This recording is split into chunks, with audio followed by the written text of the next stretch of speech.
subscribe now and press the bell icon. Never miss an update. Hello everyone, standard 10 social science में से chapter number 9 forest and wild life resources के बारे में हम पढ़ रहे थे और जिसमें पार्ट 1, 2, 3, 4 आ चुका है और ये आपका पार्ट 5 है। और आज का टॉपिक है हमारा वाइल्ड लाइफ प्रोटेक्शन स्कीम के बारे में। अब तक हमने वाइल्ड लाइफ के बारे में पढ़ा, किस किस तरीके का था, उनके प्रोटेक्शन के लिए क्या क्या किए गए, मेजर्स लिए गए, हर चीज़ के बारे में हमने पढ़ा था। अब ऐसी उनको बचाने के लिए, ऐसे प्रोटेक्शन के लिए ऐसी कौन कौन सी स्कीम निकाली गई है उसके बारे में हम यहाँ पर जानते हैं। Some schemes are implemented in India to protect the wildlife. कुछ ऐसे स्कीम्स निकाले गए, इम्प्लीमेंट किए गए इंडिया में ताकि हम वाइल्ड लाइफ को बचाकर रख सके। Under this scheme, some projects are started for those animal species which are in danger or which are likely to be extinct in near future. ऐसे स्कीम्स निकाले गए, उनके लिए प्रोजेक्ट स्टार्टेड किए गए उन एनिमल्स के लिए और ऐसे स्पीसीज के लिए जो कि डेंजर मतलब एक्सटेंट होने वाले, खत्म होने वाले, जो कि नियर फ्यूचर में नहीं रहने वाले, इन जानवरों के लिए और ऐसे स्पीसीज के लिए प्रोजेक्ट्स बनाए गए। Let us know about some these projects in brief. अब थोड़ा सा ब्रीफ में जानते हैं कि कौन कौन से प्रोजेक्ट हैं और कौन कौन से एनिमल्स के लिए बनाए गए, ऐसे स्पीसीज के लिए बनाए गए, थोड़ा जानते हैं। As per one's estimate, there were more than 40,000 tigers in India in the beginning of 20th century. ऐसा माना जाता है कि 20th सेंचुरी की स्टार्टिंग में हमारे यहाँ पर 40,000 टाइगर्स होते थे, है ना, यहाँ पर इंडिया में, लेकिन अब नहीं है। Due to unrestricted illegal hunting and deforestation, there was a big danger for the existence of tigers. Illegal तरीके से हंटिंग हो रही है, डिफॉरेस्टेशन होता जा रहा है, जिसकी वजह से अब जो टाइगर्स है वो पूरे खत्म होने के कगार पर पहुंच चुके हैं। अब नहीं पाए जाते जितने पहले देखने को मिलते थे। In such circumstances, this project to save tiger was started in 1971. और ऐसे सर्कमस्टेंसेस को देखते हुए ये प्रोजेक्ट शुरू किए गए। टाइगर प्रोजेक्ट जो है वो शुरू किया गया कब? 1971 में ये स्टार्ट किया गया। Under the project, a series of steps are taken to keep their natural habitat protected and to maintain ecological balance at national level.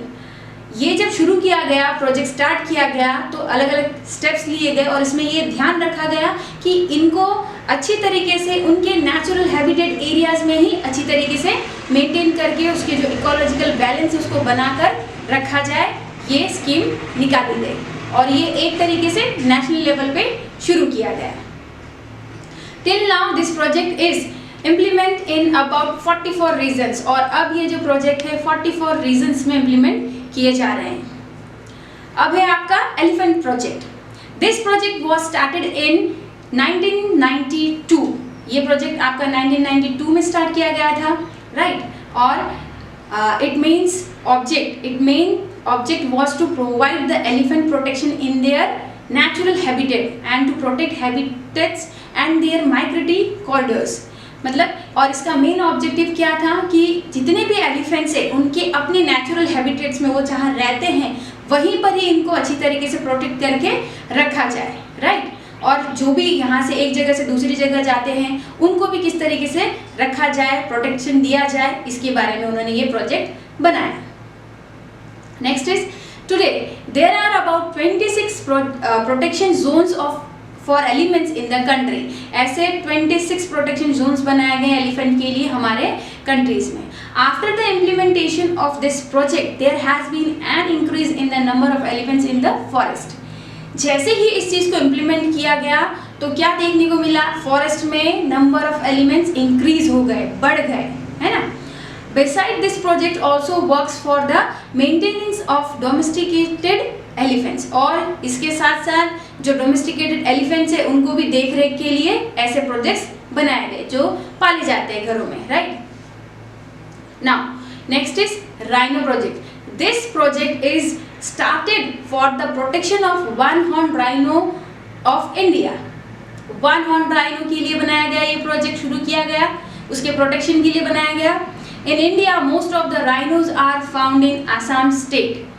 Mostly जो वन हॉर्न राइनोस है वो आपको आसाम में देखने को मिलेगा, है ना। और वो भी जो नेशनल पार्क है काजीरंगा, वहाँ पर आपको ये देखने को मिलता है।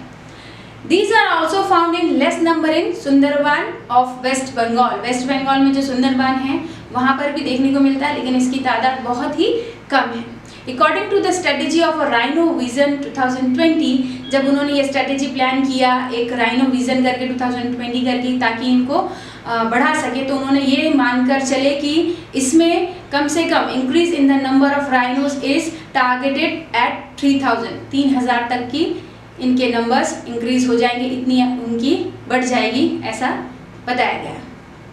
Now next is crocodile project. This species of alligators which is found in fresh water. ये जो क्रोकोडाइल प्रोजेक्ट है ये कौन से स्पीसीज से है? एलिगेटर्स। और ये मोस्टली कहाँ पाए जाते हैं? आपको फ्रेश वाटर में पाए जाते हैं। It was on the verge of extinction in the decade of 1970। 1970 तक ये पूरी तरीके से खत्म होने को आए थे। The government of India took timely steps to start this project। और गवर्नमेंट ने सही समय पर अपने प्रोजेक्ट स्टार्ट कर दिए इन्हें बचाने के लिए। Now next is vulture project। Vulture is the cleanliness worker of the nature। और इसे cleanliness worker क्यों कहा जाता है vulture को? Because it eats the meat of dead animals। मरे हुए जानवरों को ये खाता है। There are about 9 subspecies of vulture। इसके 9 तरीके के स्पीसीज है vulture के, right? Due to the unusual decrease in its number, इसके जो डिक्रीज होते जा रही है, इनकी जो आबादी है वो कम होते जा रही है ना, इसकी वजह से this project was started in 2004। इसीलिए इसको 2004 में शुरू किया गया। Now snow leopard project. This species lives in snow in Himalayas only. ये मोस्टली कहाँ पाए जाते हैं? हिमालय में ही पाए जाते हैं। It is found at the altitude of about 3000 metres. 3000 altitude में पाए जाते, इतनी ऊंचाइयों में ये पाए जाते हैं।